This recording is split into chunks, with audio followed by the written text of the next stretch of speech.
Sometimes you live through things that haunt you. Sometimes, no matter how many years go by, you can't seem to break free from a place or a memory. There is a place like that for me. When I was in the 6th grade, my family moved to a place in the sticks. It was a place called Falling Water.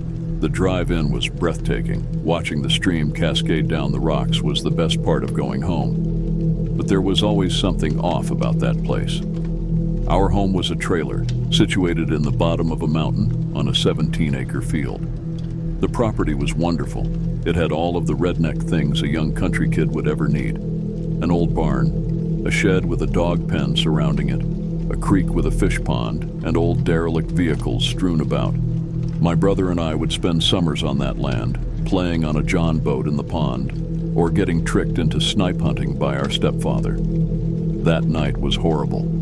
We were marched out to the old barn on the edge of our property with only flashlights. Our uncle and stepfather made noises to scare us, and scare us it did. There were these large limestone piles in the front of the property, big enough to jump a bike on. We were so far back from the main road, the cops didn't even want to drive up our driveway when we called. It was a cut-in on the side of a hill with a mountain spring and pond, and we were way out there. Just a trailer in the center, no one to hear a scream. Looking back on this period, my brother and myself have drawn several, well, uneasy conclusions. To be fair, I am not condemning anyone or saying this is for sure a real story. I can say, the things I say are real, but I could also be wrong. Before I start a witch hunt, I want that to be clear. But for anyone who can try to see the signs, the possibilities cannot be ruled out. The first thing we agreed upon were the barrels. They were large and blue and plastic of some kind. It was a thick plastic too. We found 2 of them behind the shed. They were stacked between the shed and the fence, facing a hedgerow behind the house. See, the shed was smaller than the barn and was locked, and a large dog pen surrounded it. We used to keep our pit bull Gypsy in there. We didn't open the shed for a long time, but we will get to that. Right now, I want to focus on the barrels. They were the kind Jeffrey Dahmer used to boil his victims' pieces in acid. Stacked behind a locked shed, these guys just sat there in the elements. My brother and I couldn't move one of them. The other was light, as if empty. So we did what any kid would. We cut a square out of the belly to make a bushcraft boat. We used climbing rope and 5-gallon buckets as pontoons. We even made a homemade paddle. The weird thing is, when we used this barrel as a boat, we didn't wash it. It had a strong chemical smell, and my brother and I both got serious chemical burns on our skin after setting sail. What could have been in that barrel that could cause our skin to burn? Some type of chemical, maybe some kind of acidic residue. It bothers me to think about it. What if that plaything we laughed and sank in was some poor soul's tomb? The second thing my brother and I agree upon is the amount of derelict vehicles. We had 2 old Plymouth Dusters out by the barn, early to mid-80s I'd guess, possibly earlier. A few Jeep Cherokees also sat gutted in the yard. It sounds bad and backwoods, but on 17 acres, it isn't as obviously white trash. These cars range from 1975 to 1995. Every one of them were gutted. Now, our landlord owned a shop away from town, where he fixed up cars, so we always figured those old cars were going to go to his shop one day. Why then were they gutted? No stereo, no carpets, no nothing. No signs of anyone ever being proud to buy that thing off the lot. They just sat there like empty time capsules, like someone forgot to finish them. We played around, and I never really investigated them deep. The one time I climbed in the tan Jeep, I took a red wasp sting to the eyelid. I know what you're thinking. It is probably just my imagination running wild. It most likely is me seeing signs I want to see rather than what is. That is very likely, and to be honest, I hope it's the truth. It could just be a dark time in my childhood, and my brain is remembering things wrong. I hope all of that is true, but in my heart, I know I am not mistaken. The shed. The shed in the middle of the dog kennel. It was newer than the barn, much newer in fact. It had a master lock on the door. It was weathered, but nothing a gas-powered pressure washer couldn't fix. It is the shed with the barrels we found. It is the shed we busted the lock on. Inside this shed were several road signs, caution signs, no parking signs, and even a stop sign. There were also milk crates of belongings. 8 tracks to cassette tapes to CDs.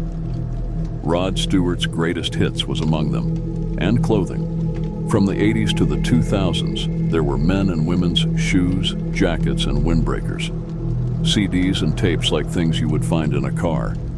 There were also suitcases. Why would all this be locked in the shed, surrounded by a dog kennel with big blue barrels out back? If these belongings were the landlord's, wouldn't he have taken them? Why leave them here? Why lock them away? Did those items belong to other people? Did those items come from those cars? Speaking to my brother recently about how this haunts me, he gave me some disturbing intel. Apparently in the Falling Water area of TN in the 80s and 90s, there were people who went missing. My brother also reminded me of the mounds and how the landlord wanted to build a house on them. The mounds were, as best as I could guess, limestone. Chipped pieces, like many dump trucks, had come and gone, filling the prairie with sedimentary rock. Layers and layers filled mounds around 5 acres of the property. I remember jumping on them and wishing I had a dirt bike. One summer, I set the entire area on fire. The grass on the limestone mounds was a dry grass, easy to flame with the slightest spark. I decided to do a bet with a buddy and set my bare ass on a fire ant mound. The ending of the tale. Don't do that. To get even with these bastards, I took a spray can of deodorant and a lighter and went biblical on this ant hill. The dried grass went up faster than my mind could think. I had to pull my friend out and even wet the trees so they didn't light a blaze. Looking back, the mounds don't make any sense.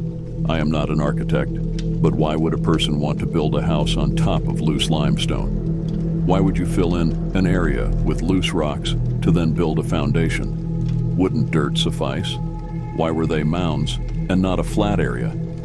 So we have the acidic plastic barrels behind the shed, the old derelict and stripped cars. We have the limestone mounds and all of the belongings in the shed. It's far enough away for no one to hear you scream, and on a huge plot of land. All of these together form red flags. The part my brother mentioned, which bothers me the most, is that our stepfather was nice to this guy. The landlord, I mean. Our stepdad was an asshole, young and dumb and full off piss and fight. He never showed respect, especially to older men. Around this landlord, however, he was submissive. It was like he was scared or put off. However it goes down, I keep having nightmares about this property. It almost feels as though I am being beckoned. I am unsure, after all this time, who lives there, or if the property is even inhabited. I know I have to find out the truth. So I am going tonight. My wife will be fully pissed, but I have to bury this. Maybe I will expose a killer. Maybe the spirits of those taken need me to be their voice, to close their cold cases once and for all. Maybe I just need to know if it is all in my head. If I don't come back, look to the mounds, or the shed, or the barrels. I'm stuffed away in there somewhere.